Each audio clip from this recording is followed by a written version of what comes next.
estamos de vuelta y vamos a hablar de esta situación que en verdad no es nueva, lamentablemente, y que eventualmente termina en situaciones tan lamentables y extrañas como la que hemos visto los últimos días en relación a esta niña de 11 años que tuvo que pasar por una serie de procesos que no le permitieron cuidar su salud, pero que el fin de semana finalmente lo logró, ¿no? El caso de esta menor de 11 años que ha sido obviamente víctima de violación sexual y que al final ha podido, como digo, finalmente a través de una segunda evaluación de las autoridades competentes ser sometida a un aborto terapéutico. El tema del aborto terapéutico evidentemente también es una cosa que no terminamos de entender bien, pero detrás de esto está vinculado el asunto de qué estamos haciendo con los niños, y particularmente con las niñas.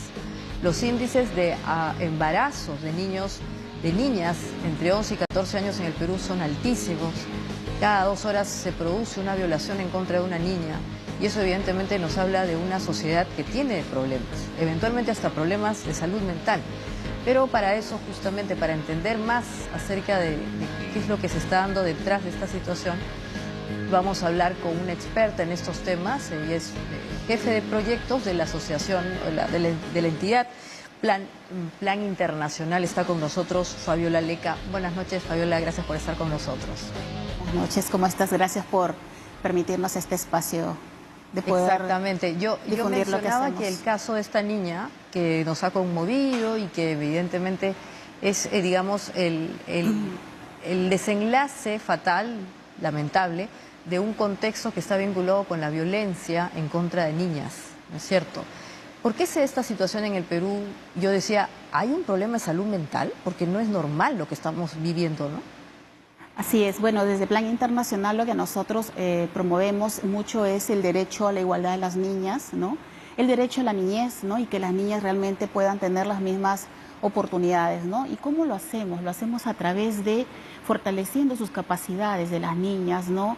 En concordancia también y trabajo con los padres, ¿no? Es importantísimo que los padres estén alerta frente a estas situaciones de riesgo. Muchas veces estas situaciones ocurren, lo que sabemos es en el propio entorno, en el mismo entorno familiar, de los familiares, de lo más cercano que tenemos y que muchas veces no reconocemos. Entonces, desde Plan Internacional lo que hacemos es ayudar a que se identifiquen estas situaciones de riesgo, tanto a nivel de las niñas, porque trabajamos con mucho énfasis con las niñas, y también a través de los padres, madres y cuidadores. Entonces, sí es posible, conocemos los índices que también hay de temas de trastorno mental, ¿no? En muchas personas aquí en el país, pero esta es una situación que también se da por desconocimiento, porque los padres no saben, porque las niñas tienen temor a denunciar, porque si se da en el entorno familiar también como que se percibe como un tema más sensible, ¿no? Entonces la misma madre también pudiera ser que por desconocimiento no sabe dónde recurrir, a quién recurrir para poder recibir este tipo de ayuda. Y eso es lo que trabaja Plan Internacional, lo que trabaja es fortalecer capacidades, brindarles las alertas, enseñarles cómo, dónde, quién te atiende, por qué denunciar y cómo hacerlo, ¿no? Claro, y en este caso, ¿estaba Plan Internacional cerca? Porque hemos visto que la situación de esta familia, que es una familia, era pues de vulnerabilidad, ¿no? La madre de la niña era una mujer analfabeta, la niña misma no iba a la escuela, había un abuso constante de este padrastro, es lo que técnicamente se llama una familia vulnerable. Aquí, o sea, no sé si estaban cerca ustedes, pero ¿por qué, habiendo todos los elementos, en este caso, por ejemplo, no hubo ninguna entidad que haya ayudado a esta familia, ¿no? Al punto de que justamente tengamos este desenlace tan fatal. Bueno, no todas las organizaciones estamos en todo el país. Plan Internacional efectivamente está en Loreto. Esto se ha dado en una comunidad también alejada de la ciudad y de la localidad donde estamos trabajando. Con seguridad existen operadores y garantes del Estado también en estas localidades con las cuales nosotros también trabajamos. Fortalecemos las capacidades de los operadores, sensibilizamos para tratar y abordar estos temas justamente más sensibles con las niñas, porque no es como tratar a cualquier otra persona, sino es una niña, ¿no? Entonces eso es lo que estamos trabajando también a nivel de los operadores y los garantes. Los centros de emergencia mujer están en todas partes del país y son nuestros aliados también, pero en este caso nosotros no hemos estado en esa localidad como para poder atenderla. Sin embargo, estamos en Loreto y en algún momento seguramente si esto se reporta, ¿no?, en la localidad, nosotros vamos a poder atenderla con mucho gusto. Ujú. ¿Y por qué hay tantos casos en esta zona del país, en Loreto? ¿Qué sucede, no? Porque la verdad es, algo está pasando ahí. Hay una necesidad de información, como repito, hay una necesidad de conocer, de trabajo con padres, madres también, o cuidadores, con quienes se queden con los niños y niñas sobre este tipo de alertas y situaciones que ellos no conocen. Increíblemente podemos pensar desde Lima que todos sabemos dónde recurrir frente a una situación de violencia. Ellos no saben, no conocen, no identifican las situaciones de riesgo. En la escuela también es importante abordar estos temas y nosotros también los trabajamos en escuela. Entonces hay un desconocimiento de parte de los padres y si son de una comunidad lejana, donde no llegan los servicios, una comunidad en la que existe altos índices de analfabetismo, con mucha más razón, ¿no? Claro, pero la situación es más dramática, Fabiola, cuando las propias autoridades no saben cómo reaccionar. Porque en este caso, vamos a tratar de buscarle lo positivo a una situación tan lamentable, pero que sea un caso ejemplar para no repetir los errores.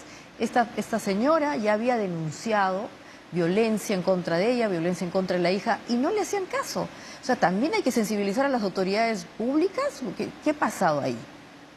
Sí, eso es importante y eso es lo que también trabaja Plan en las localidades en que está. Estamos Cusco, Piura, Loreto, en Lima también y trabajamos de la mano con los operadores y los garantes, ¿no? Entonces sí es importante sensibilizarlos, sí es importante, podríamos pensar de que ellos ya conocen sus rutas de atención, conocen sus protocolos, sí efectivamente los tienen, pero es importante enseñarles cómo aplicar también. Entonces, en eso estamos, ¿no? Trabajando el día a día para que estos operadores, el que está más cercano a esa comunidad, no estamos hablando del ministerio porque se siente lejano, el que está más cercano pueda atender este tipo de situaciones, sea sensible al género además, ¿no? Y no solamente de las niñas que están en estas localidades, también hablamos de niñas migrantes que están en una situación de vulnerabilidad muy, muy alta, ¿no? Por solamente el hecho de estar aquí, de ser migrante y estar aquí en el país. Bueno, en verdad, yo creo que en el Perú ya todas las niñas están en peligro, ¿no? O sea, hay que ser realistas y es lamentable. Por eso preguntaba si no hay forma de unir los esfuerzos de instituciones como Plan Internacional, UNICEF, en fin, no sé, y que hagan una suerte de mapa donde se identifique dónde es que se producen con más recurrencia esta situación, porque sí, de verdad que es insostenible, ¿no? Justamente sí, nosotros formamos parte de un colectivo, además con otras agencias de cooperación y otras organizaciones trabajando la temática. Prioritariamente estamos ahora, Plan, aquí en Lima, trabajando mucho con operadores, estamos en Loreto, en Cusco, lo trabajamos con UNICEF, lo trabajamos con OIM, lo trabajamos con ACNUR también para este tema de la población migrante, pero hay mucho por hacer todavía, ¿no? Y estamos en ese compromiso. Ahora, respecto de las autoridades, que es aquí también un dato importante, ustedes también trabajan, ya no voy a decir sensibilizándose, sino recordándoles lo que tienen que hacer. Existen, fíjate, normativas, por ejemplo, en cada localidad y en cada distrito hay instancias de concertación distrital de prevención de la violencia contra la mujer y los integrantes del grupo familiar.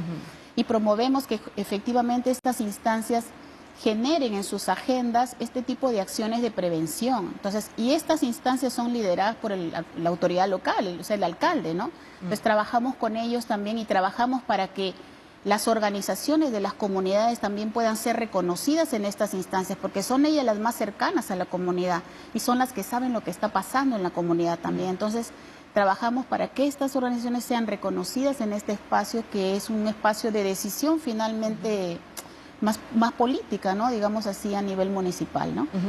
Ahora, en concreto, sobre el aborto terapéutico, que ha sido un tema de mucho debate y que evidentemente hemos hablado aquí con representantes del Colegio Médico del Perú, hay muchos elementos que también están vinculados con un sesgo religioso, ideológico, moral, lo que fuese, pero es evidente que si hay una niña de 11 años, es muy complicado someterla a una situación de este tipo y que no se aplique concretamente la ley. Estos protocolos, ¿ustedes también los promueven, los dan a conocer? Porque parecía que sí había la posibilidad de hacerlo, pero que el operador, desde el punto de vista del Ministerio de Salud, ni siquiera no sabía, sino que indujo a la señora la madre, a que no lo use o no pueda llegar a él. Sí, lo que trabajamos nosotros con los operadores y los garantes de salud y de protección es todo lo que está en el marco de la ley.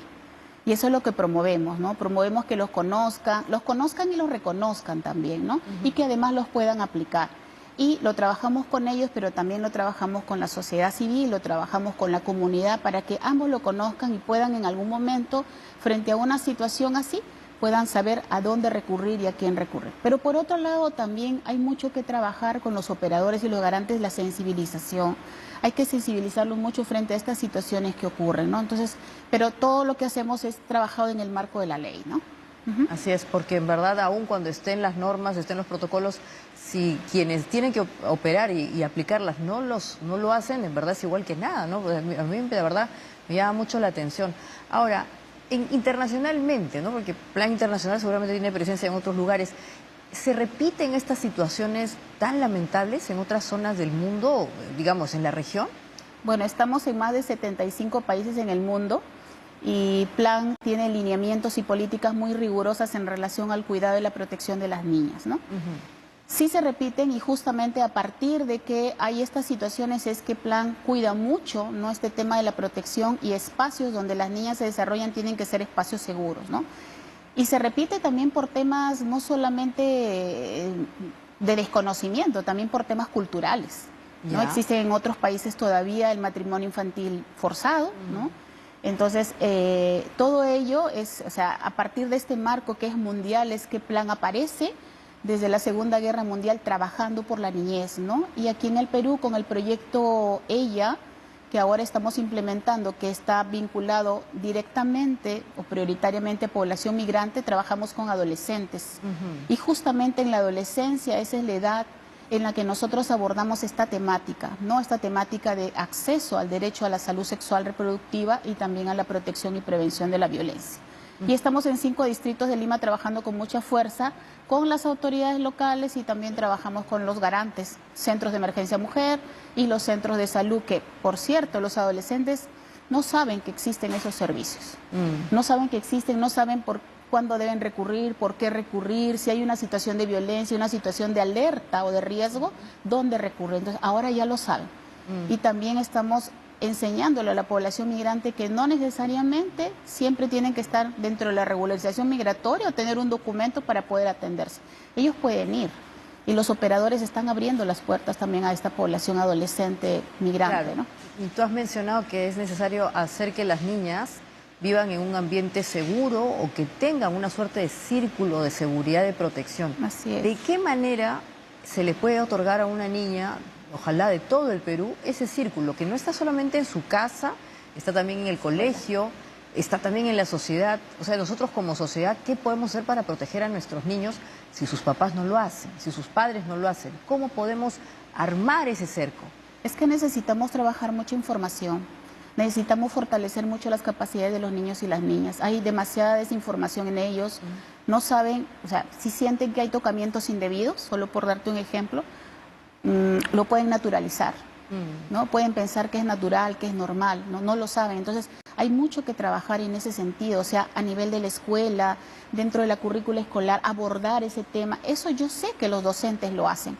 Pero no es suficiente, hay que trabajarlo también con los padres, con las madres, que hay situaciones de alerta y de riesgo que ellos deben identificar, ¿no? En este caso, la mamá también seguro en algún momento debió identificar, pero no lo sabía, quizá también lo tiene naturalizado, no lo sabemos. Entonces necesitamos que los niños, las niñas estén protegidos, pero informados. Primero tienen que estar informados. Si no están informados, no hay salida. Claro, y ustedes se complementan con el Estado, digamos, ahí hay agencias, hay planes, los derechos sexuales y reproductivos de los niños, ¿por qué no están siendo más difundidos? Desde Plan Internacional nosotros sí trabajamos este tema, ¿no? Trabajamos el derecho a estar informado respecto a salud sexual y reproductiva, respecto a protección, lo trabajamos. Y lo trabajamos con grupos de adolescentes que deciden voluntariamente involucrarse, ¿no? Porque sabemos que es un tema en este momento todavía sensible, entonces nosotros lo estamos trabajando con adolescentes junto con sus padres también. Porque si los padres no se involucran, entonces tampoco podemos... Y tú como socia del Estado, ¿qué necesita el Estado peruano para ser mucho más efectivo en este tema? ¿Te parece a ti que hay que hacer, obviamente siempre se puede mejorar, pero qué requerirían ustedes como para que su efecto llegue a mayores lugares, haya más granulidad, ¿no? Bueno, nosotros estamos haciendo con nuestros recursos, llegando a estas localidades, como te decía, son 5 distritos en Lima ahora con este proyecto, estamos en Loreto, y del Estado por lo menos lo que tenemos cada vez que nos hemos acercado, sí hay una apertura.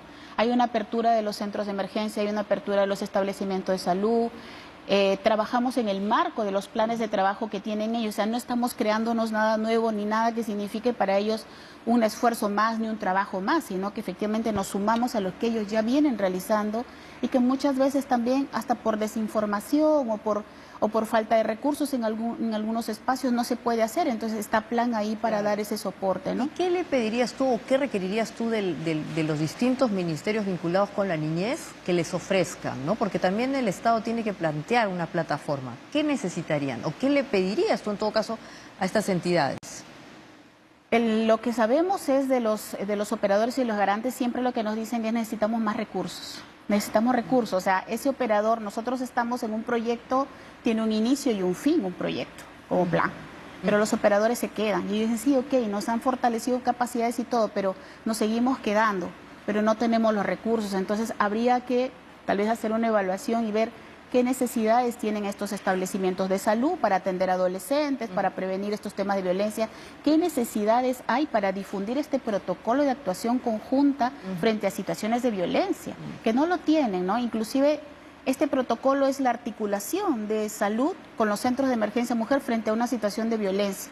Y eso muchas veces no lo conocen, o lo conocen poco, o lo conocen pero no lo aplican. Entonces hay que trabajar sobre ello, ¿no? Y tal vez, Fabiola, para ir cerrando, estamos llegando a un momento de pico y lo que había no está dimensionado para la situación que estamos viviendo, así que yo rescato lo último que has dicho, hay importancia, la necesidad de coordinar y de manera mucho más efectiva, porque lamentablemente los esfuerzos son en este momento infructuosos.